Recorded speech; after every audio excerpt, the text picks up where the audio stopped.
Hello friend, Jagdamb Jagdamb, good night, good evening. Actually झालेली आहे रात्र, मग गुड नाईट म्हणावं की गुड इव्हिनिंग म्हणावं हेच समजत नाही, म्हणून हे सगळा हे चाललेलं आहे. तर आता झालेली आहे रात्र. रात्र म्हणजे रात्रीचे वाजलेले आहेत 7. आता तुम्हाला माहीतच आहे, दिवस झालेला आहे लहान आणि रात्र झालेली आहे मोठी थंडीमुळं.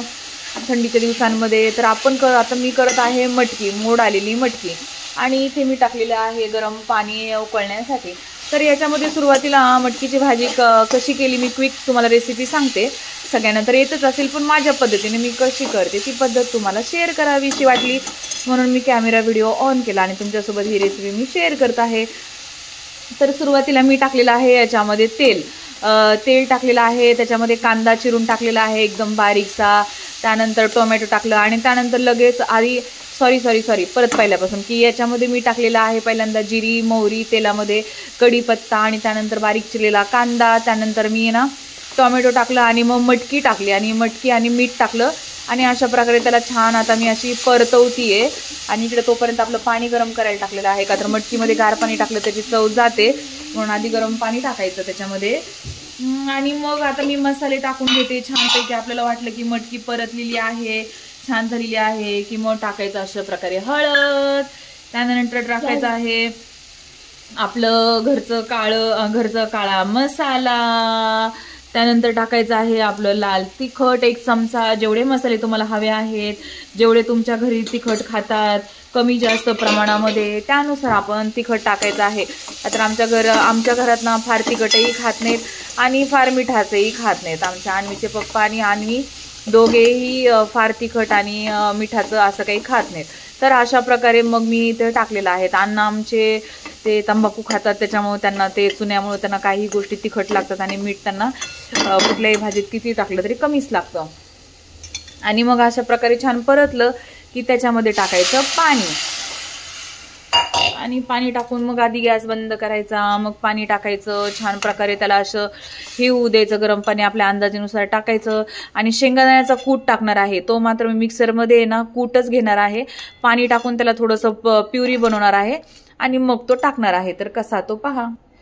तर हे पहा, अशा प्रकारे मी इथं पाणी टाकून शेंगदाण्याचा कूट आता हा बारीक करून घेते आणि मग याच्यामध्ये टाकते. आता माझ्याकडे थोडंसं वरण शिल्लक आहे, दुपारीच केलेलं वरण भाताचं, तर म्हणून मी थोडंसं पाणी कमी करते, पण तरी पण मी भाकरी करणार आहे. आणि भाकरी केलं की आपल्यामध्ये कसं चुरून, मला गरम लागलं, मी गरम पातेल्यालाच हात लावला, चटका बसला मला इथे. मम्मी अशा प्रकारे गरम करायचं आणि त्याच्यामध्ये मग टाकायचं की झाली आपली मटकीची भाजी रेडी.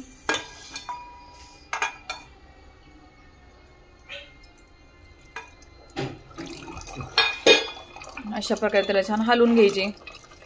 अशा प्रकारे टाकलं ना मटकीमध्ये शेंगदाण्याचं कूट आणि पाणी की भाजी छान मिळून येते. आता ह्याला शिजून थोडी होईपर्यंत थोडं पाणी टाकले, थोडी त्याला आटू द्यायची शिजून अशी मस्तपैकी. वरून मग कोथिंबीर टाकायची चिरून की झाली आपली मटकीची भाजी तयार. आणि मग करायच्या गरमागरम छान अशा भाकरी.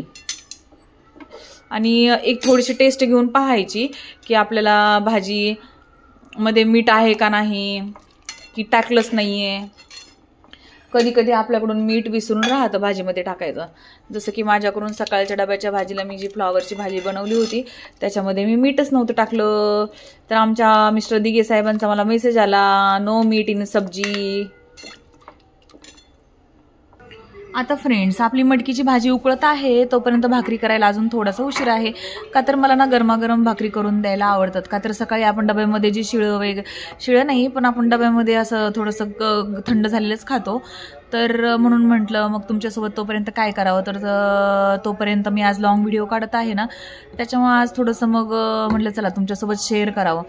तर लकी काय आहे, तर लकी असं आहे की मी जेव्हा पण मी परफ्यूम वापरते ना, तर माझ्याकडे आपल्या इथल्यापेक्षा बाहेरच्या देशातलेच परफ्यूम माझ्याकडे ऑटोमॅटिकली येतात. मी काय आणायला जात नाही, मला परफ्यूम मारायची हौस नसते. पण काय माहिती का, माझ्याकडे एक संपलं की एक परफ्यूम बाहेरच्या देशातून हा येतोच.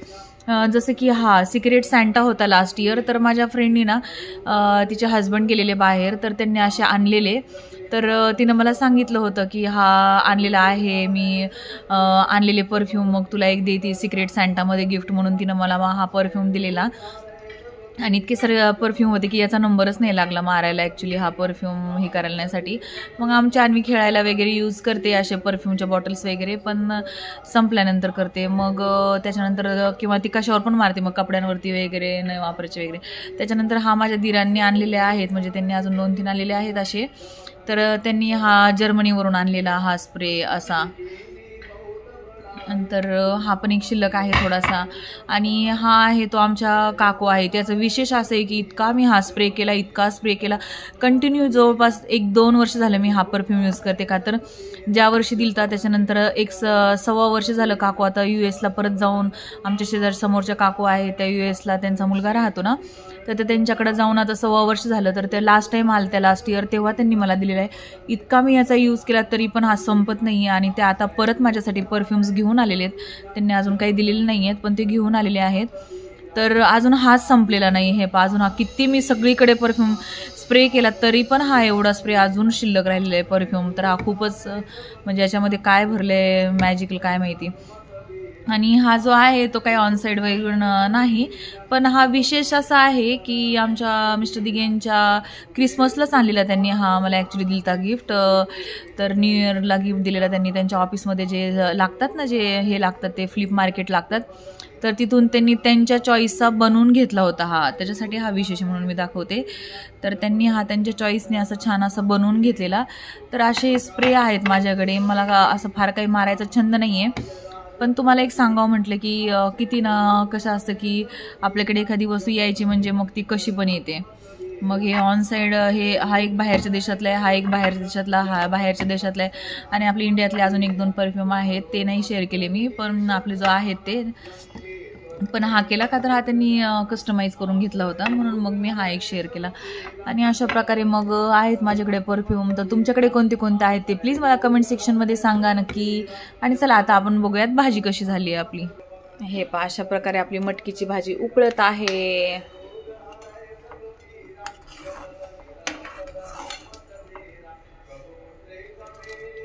आणि आता आपण करूया छान छान गरमागरम अशा भाकरी आणि मग भात.